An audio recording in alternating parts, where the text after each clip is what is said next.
ኢትዮጵያ ከ3 ቀናት በኋላ ታላቅ ሀገራዊ ኩነትን ታስተናግዳለች። ይህም ግንቦት 24 ቀን 2018 ዓ.ም የምታካሂደው ጠቅላላ ምርጫ ሲሆን የ3 ቀናት እድሜ ብቻ ቀርተውታል። ከ50 ሚሊዮን በላይ ህዝብ መራጭነት ካርድ ወስዶ በጉጉት ድምጹን ለመስጠት ሲተጠባበቅ ያለ ሲሆን ይህ የመራጭ ቁጥርም የአንዳንድ የአፍሪካ ሀገራትና የአውሮፓ ሀገራት ሙሉ የህዝብ ቁጥርና አብላጫም ያለው ነው። አሁን ላይ የኢትዮጵያ ብሔራዊ ምርጫ ቦርድ እንዳስታወቀውም ለ7ኛው ጠቅላላ ምርጫ የሚያስፈልጉ የምርጫ ቁሳቁሶች ስርጭት በመላ ሀገሪቱ በይፋ ተሰራጭተዋል።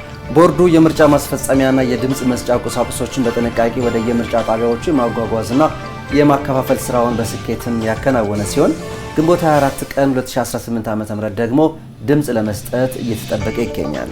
ጤና ይስጥልን ተመልካቾች፣ የምሽት ፋና ዘጠናችን አሁን ጀምሯል። 3 ቀናት የቀረውና ግንቦት 24 ቀን 2018 ዓ.ም የሚካሄደው ጠቅላላ ምርጫን በተመለከተ የምናደርሳችሁ በርከት ያሉ ጉዳዮች አሉ። ውብርስ ተሰማና ኃይለ ኢየሱስ መኮንን ፋና ዘጠናውን እንመራለን። የሻምበል ባምላኩ በዋና አዘጋጅነት፣ መታገስ አየልኝና ፈቲያ አብደላ ደግሞ በአርቶት እንደዚሁም ቅድስት አባተ በዝግጅቱ ተሳትፈዋል። አብራችሁን አምሹ። ክቡራን ተመልካቾች እንግዲህ መልእክት አለን። መልእክቱን ተከታትለን ወደ ቀዳሚ ጉዳያችን እናልፋለን። ያ ቀን ደረሰ። በዋዜማው ላይ ነን።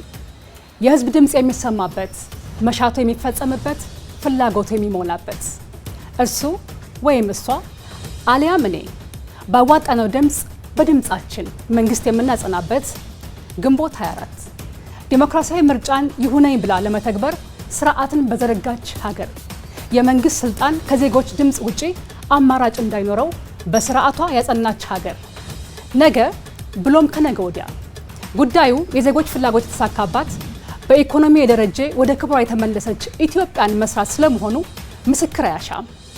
በምርጫ ለመጀመሪያ ጊዜ የጥቁሮችን ስልጣን መጨበጥን ለደቡብ አፍሪካውያን ብሎም ለዓለም ያሳዩት ኔልሰን ማንዴላን ጨምሮ በተለያዩ ሀገራት ዲሞክራሲን ለማጽናት በተግባር ኖሮ ያለፉ ዘመናትን በሚሻገር ንግግራቸው እንዲከትበውታል።